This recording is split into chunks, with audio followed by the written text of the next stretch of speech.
broadcast section, and if we can come first to Faye at the Premier League, that'd be great. Morning, Mikel. Hello.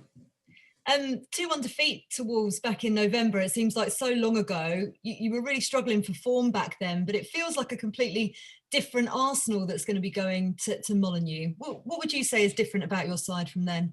Well, definitely results are much better. We improved a lot in terms of getting many more points from our games. It was a tough game by then. We started the game a little bit slow. We conceded a goal, we scored a goal, and then we dominated the game, but we conceded another goal in one of the counter-attacks. So we're expecting a tough game. They are a side that have improved so much over the years, that have picked up some great results against the big teams. So it will be a nice test again for us. They were 6th after that match, but now 14th and just one win since that game as well. How much do you think that injury to Raul Jimenez has defined their season, and what have you made of their recent form?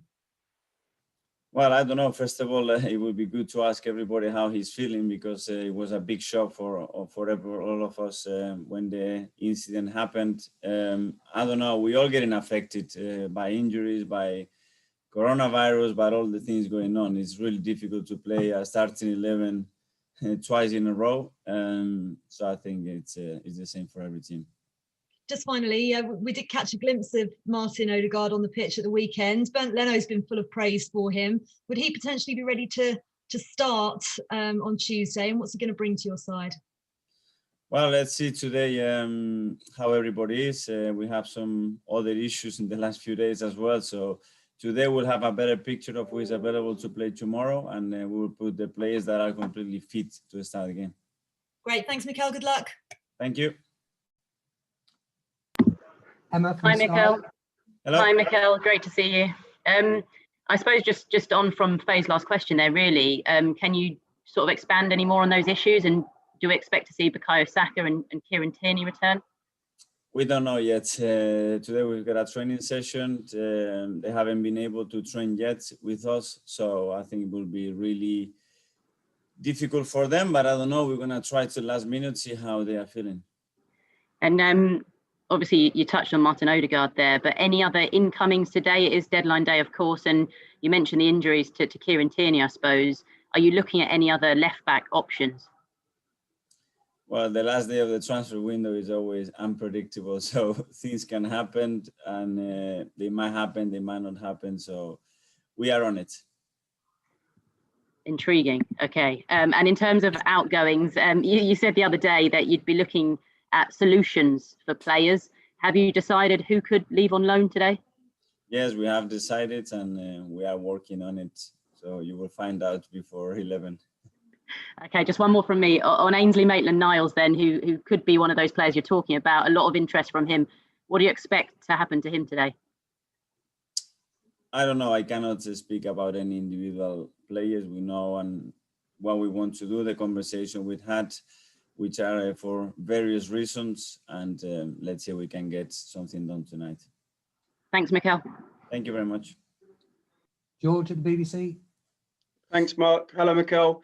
Hello. With Ainsley Maitland-Niles, I presume if he does leave, it'll be a loan because you see him as part of your future plans, and maybe 6 months away, come back a different player next season? Again, I cannot talk, George, sorry, about any individual players and what the plans are for now or the future. Okay. Lacazette, how is he? Is he going to be available to play tomorrow? Can you just clear up what happened? Because was he in hospital after the match on Saturday? But we have to follow the protocols that you have to test him and you have to make an X-ray. He was completely fine after the game.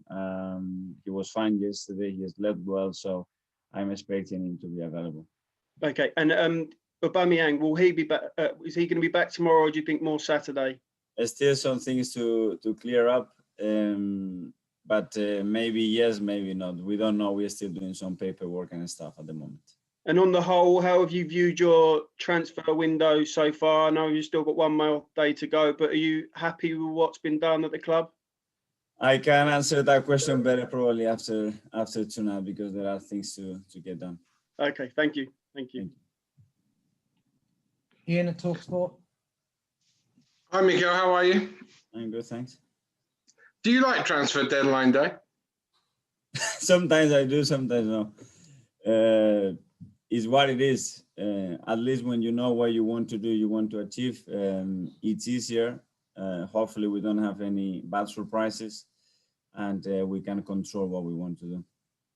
You don't want to talk about individual players. So how about if I just group some players together and you can like give me some indication? So Ainsley Maitland-Niles might leave, Reece Nelson might leave, Joe Willock might leave on loan. I mean, I haven't mentioned just one player there, I mentioned three. Am I getting close to what might happen today at Arsenal?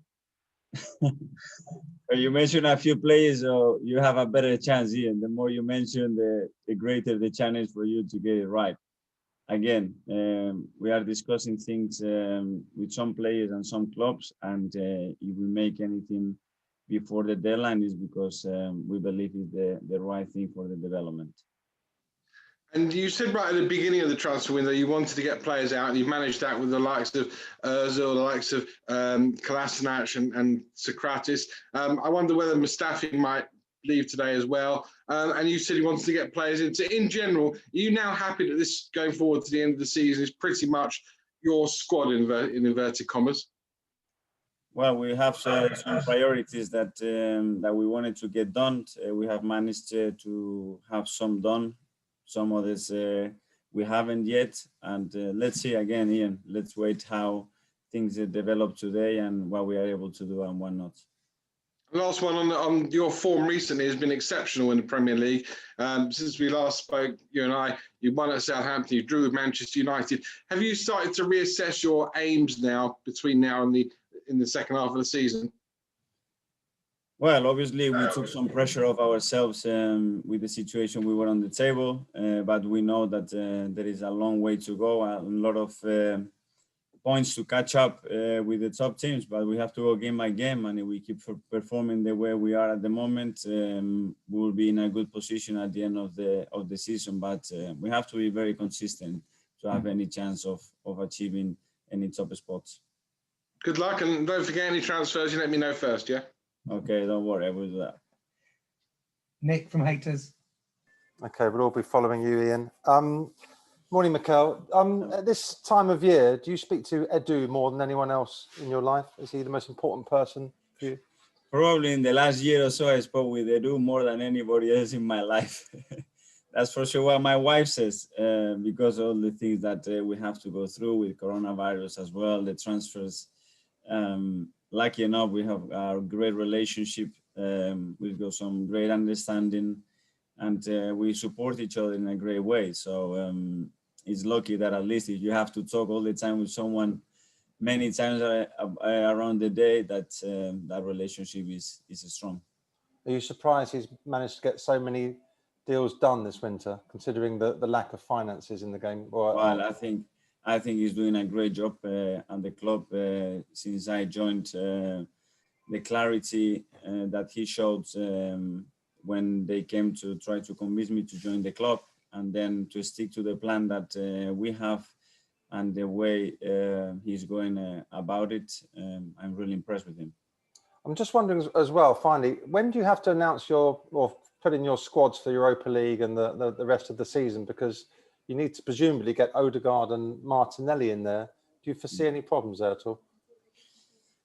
It will depend what happens today. We will have to make a decision probably, which we want to delay as much as possible, but it will have to be done, yes. So you can't see any high-profile players being left out again like last time? Or could Hopefully they be? not. Hopefully not. Okay, all right. Best of luck with that. Thank you. Thanks for your time. Cheers. Thanks, Nick. Couple for 10:30 tonight, embargo.